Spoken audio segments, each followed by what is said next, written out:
स्वागत है आपका पहला कदम में नए निवेशकों के लिए हमारा खास कार्यक्रम, जहां हम दूर करते हैं निवेश से जुड़ी आपकी तमाम उलझनें और मदद करते हैं निवेश की दुनिया में रखने में आपका पहला कदम।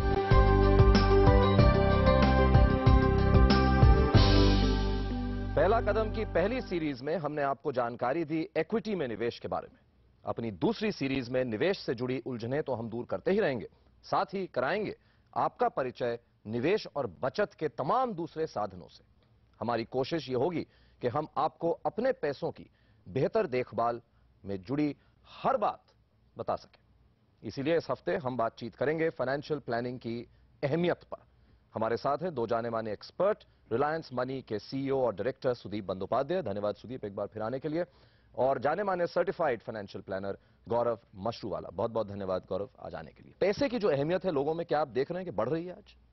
हाँ, क्योंकि डिस्पोजेबल इनकम लेवल अभी ज़्यादा है, सैलरीज बढ़ी हुई है और लोन के विकल्प भी ज़्यादा है, तो स्पेंडिंग, अर्निंग, बोरोइंग और सेविंग्स, ये चारों और जो चार पिलर्स है फाइनेंशियल प्लानिंग के, ये चारों में बढ़ोतरी हुई है।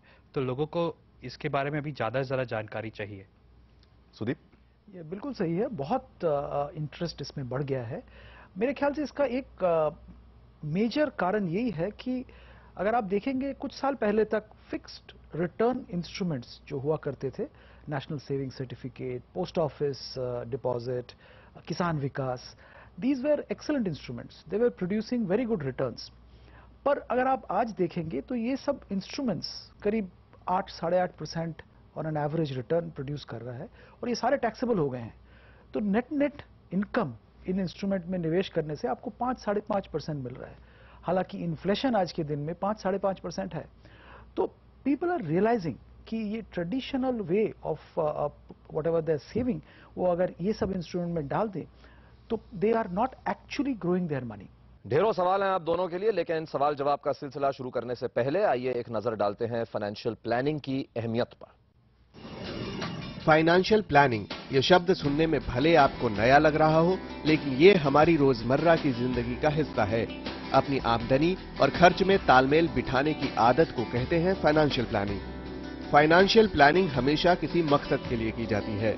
मकसद आपके रिटायरमेंट के बाद की जिंदगी की तैयारी हो सकती है या फिर आने वाला कोई बड़ा खर्च, जैसे हायर एजुकेशन या फिर शादी। फाइनेंशियल प्लानिंग का सबसे अहम पहलू ये होता है कि आप जिंदगी के चाहे अनचाहे हर हालात से मुकाबले की तैयारी करते हैं। इसके लिए आप सबसे पहले तो उन खर्चों की तैयारी करते हैं जो आपको मालूम होते हैं, लेकिन साथ ही ये भी जरूरी होता है कि आप वैसे हालात के लिए भी तैयार रहें जिन्हें प्लान नहीं किया जा सकता। इन खास हालात के अलावा फाइनेंशियल प्लानिंग का मकसद बढ़ती महंगाई से मुकाबला या फिर एक बेहतर लाइफस्टाइल भी हो सकती है। अपने पैसों की प्लानिंग जितनी जरूरी है, उससे कहीं ज्यादा जरूरी है उस पर अमल।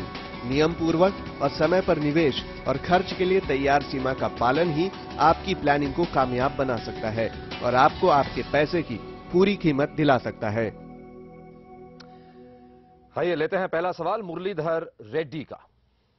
गुड इवनिंग सर, मेरा नाम मुरलीधर है। मैं हर साल टैक्स बचाने के लिए पूरा इन्वेस्टमेंट्स करता हूँ और इंश्योरेंस कवर भी लिया हुआ है और म्यूचुअल फंड्स और डायरेक्ट इक्विटी में भी इन्वेस्ट किया हुआ है। तो क्या मुझे फाइनेंशियल प्लानिंग की ज़रूरत है? गौरव? सबसे पहले तो आपके गोल्स क्या है, आप किन जिम्मेदारियां और किन ख्वाहिशों के लिए बचत करते हैं। अगर आप लिस्ट नहीं किया है तो आप कुछ भी इन्वेस्टमेंट्स करेंगे, टैक्स के लिए करेंगे या ऐसे भी करेंगे, तो उसका और दोनों का समन्वय नहीं रहेगा। और सिर्फ टैक्स बचाने के लिए ही इन्वेस्टमेंट ना करें, क्योंकि हमारे जो फाइनेंस एक्ट है वो इतनी अच्छी तरह ड्राफ्ट की गई है कि जिंदगी के हर पहलू के लिए अगर आप इन्वेस्टमेंट करेंगे तो आपको टैक्स बेनिफिट मिलेगा।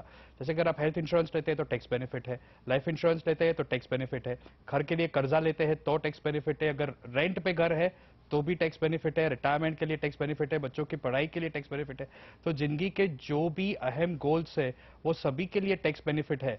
लेकिन अगर आपके गोल्स निश्चित नहीं है तो आप सिर्फ टैक्स सेविंग करते रहेंगे और आपका गोल्स के अलाइनमेंट नहीं रहेगी। तो आपको फाइनेंशियल प्लानिंग की फिर भी जरूरत है, क्योंकि आपके गोल्स डिफाइन नहीं है। टैक्स को नजर में रख के इन्वेस्टमेंट, हालांकि हम ज्यादातर भारतीय यही करते हैं, हाँ, लेकिन ये गलत। एब्सोल्युटली।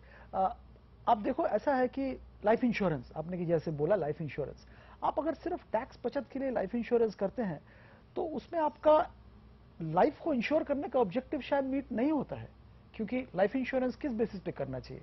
आपका आज के दिन में जितना इनकम है उसके हिसाब से, और आपका एज क्या है, आपका सेहत का हाल क्या है, इसके बेसिस पे कितना इंश्योरेंस आपको चाहिए वो डिटरमाइन करना चाहिए। आप अगर सिर्फ टैक्स कितना ब्रेक मिलता है उस हिसाब से लाइफ इंश्योरेंस पॉलिसी लो, तो आपका ये इंश्योरेंस का ऑब्जेक्टिव भी मीट नहीं होता है। जैसे कि गौरव ने कहा कि आपका लाइफ का क्या गोल है वो आपको डिसाइड करना है, इन्वेस्टमेंट उसी हिसाब से करना है।